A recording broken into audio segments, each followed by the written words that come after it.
চূড়ার কথা কবি মন্দাক্রান্তার সেন।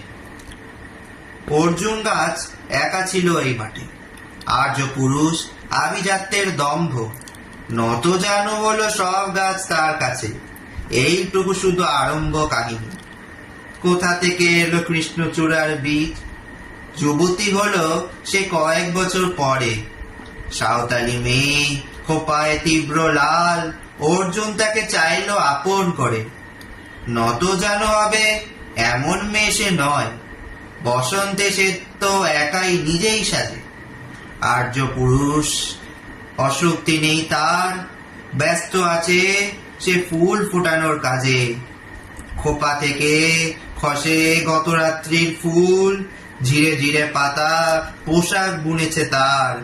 অর্জুন সে যে আর্য পুরুষ, ভাবে সব সুন্দরে একা তার অধিকার। অর্জুন গাছ চেয়ে দেখে দূর থেকে, কৃষ্ণচূড়ার হৃদয় ঝরছে রোজ।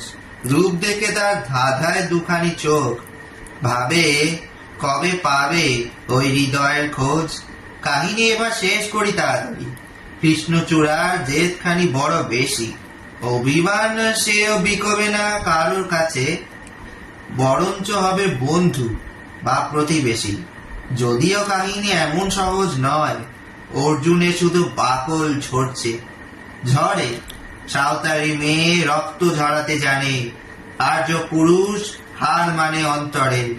পরের জন্মে অর্জুন গাছ হয়ে কৃষ্ণচূড়াকে বন্ধুর মতো দেখো।